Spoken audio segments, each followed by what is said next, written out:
or a risk to the public. And again, that's where your evidence comes into play, and it has a huge impact. So the parole hearing may ask, is this individual safe to be released to the community? So there's lots at play there, as you can imagine. We work with people who have served a life sentence in prison and are coming out into the community. And our role there really is to work to rehabilitate those people, because if you think about it, if you served a life sentence and spent perhaps 20, 25 years in prison, coming out and being in the community is a very difficult experience. So our work is very much around how we can rehabilitate people, how we can ensure that they no longer pose a risk of harm to the public, but also importantly, how we can make them and work with them to become valued and important citizens in society. And again, there's a big role there for the forensic psychologist. Other things that we do, and I don't have time to go into too much detail, but obviously is around the assessment of people, staff training. So we'll do a lot of staff training to work with people to upskill them, particularly around, for example, the area of mentally disordered offenders. We know within the criminal justice system, and this is not just in the island of Ireland, but internationally, that the justice system, people in the justice system, there's a heavily populated prevalence of people with mental health problems and addiction problems within the criminal justice system. So if you pick up the paper today in whatever county you may be in Ireland, you may read some court reportings that Mr. Smith committed an offence, and perhaps it was drug related or whatever. So we have a heavily populated cohort of people within the justice system right across the world that have underlying mental health problems and addiction problems. And we got to ask ourselves why that is. And obviously there's a piece of work going on there. Forensic psychologists also work in prisons, all sorts of other places, but in terms of developing what a prison regime may look like. So how does the moment that somebody goes into prison, what happens then? And forensic psychologists have a very key role in that, in terms of developing their care pathway and how they will engage, what their development plan might be, etc. So it's a very important role, given that somebody may experience a significant period of time of their life in prison. And another big area of the work that we do is in the development and the delivery of offending behaviour programmes. And just to give a couple of examples of them, for example, people who commit sexual crime, what obviously we want them to do is to reduce the risk of further sexual behaviour and sexual harm and offending.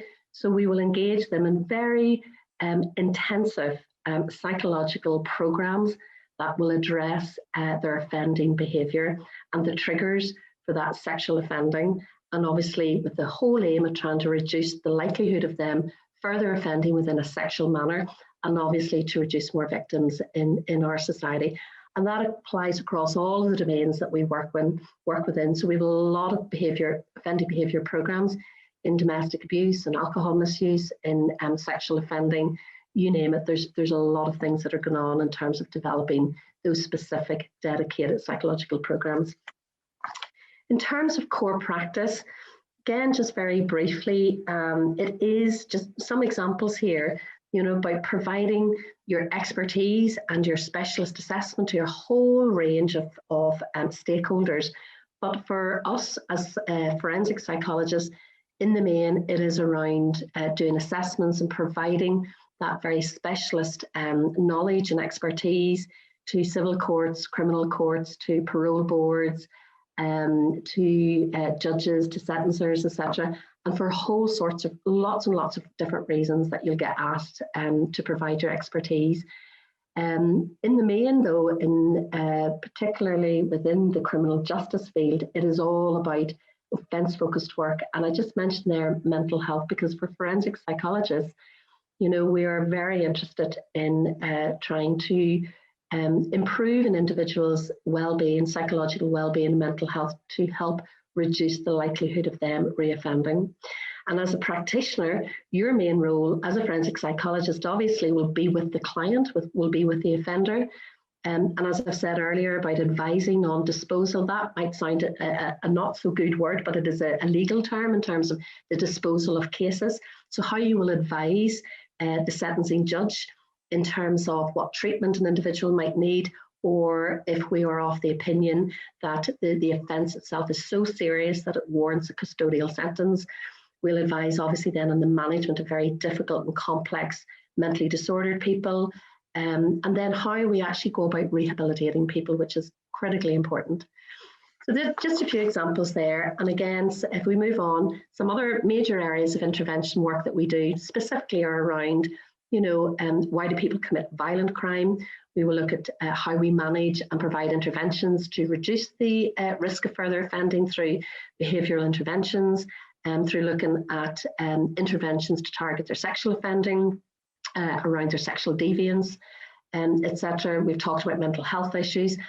And those people, and we talk about them as criminal career people that unfortunately spend their time within the justice system, which I personally, 25 years later, still find incredibly sad to see people peddling through a justice system time and time again, racking up huge amounts of offences, racking up huge amount of their time and their life within prison. And these are people that we must try and break that cycle of offending. And we can only do that if we intervene as early as we possibly can. Otherwise, we see generations coming through the prison system, coming through the justice system. We absolutely need to break that cycle of offending. And that's where forensic psychologists have a really important and a very key role to play. Some of the questions, if you move on to the next slide, that we may be asked, for example, is can you provide a treatment plan for an offender who, for example, is in custody or serving a community order? These are typical kind of everyday questions that we might be asked, from sentencers, from probation staff, from prison staff, and from stakeholders.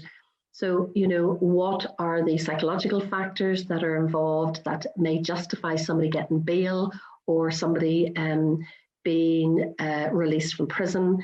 Is somebody fit to stand trial, etc., etc. So I won't go through them in any more detail because I know you're all keen to hear the next few slides very briefly, which is around, if we move on, who employs forensic psychologists? We do. The probation services employ forensic psychologists. And a lot of probation services now employ forensic psychologists. Special hospitals, you've probably heard, you've got Central Mental Hospital in Dublin, you've got the likes of Broadmoor, Ashworth, all of these special hospitals that you hear about that are specifically for people who have committed serious crimes, that haven't gone to prison but are spending their sentence in a special hospital. Secure units, police forces, health authorities, and then we have a lot of people who practice and who do research, obviously, within the world of academia. How do I become a forensic psychologist? This is key. You've got to do your undergrad degree, which I know you're all doing. And then there are options around if you really want to specialise in forensic psychology. And I'm going to put up a slide that you can all take away and look at where the courses are. You've got to do your master's or your doctorate, as they are now, in forensic psychology. You then need to go on to find a training position to do your BPS chartership in forensic psychology, and you need to then become registered with the Healthcare Professions Council. Here's the important bit.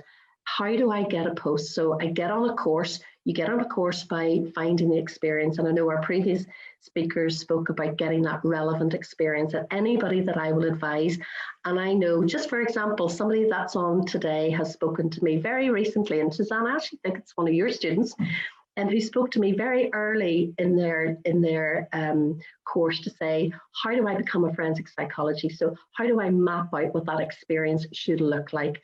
And the advice that I give them is go and find relevant experience in the world of mental health or forensic psychology. And there are, if you begin to unpack and drill down, there are lots and lots of opportunities.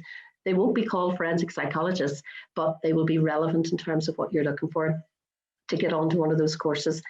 And then you will, after you finish your master's or your doctorate, you will then become a trainee forensic psychologist. You'll be able to do your chartership, which will then qualify you as a chartered forensic and registered psychologist. And then you are off, your career begins. That sounds like a very long road. It's not really, it's no different than our previous speakers.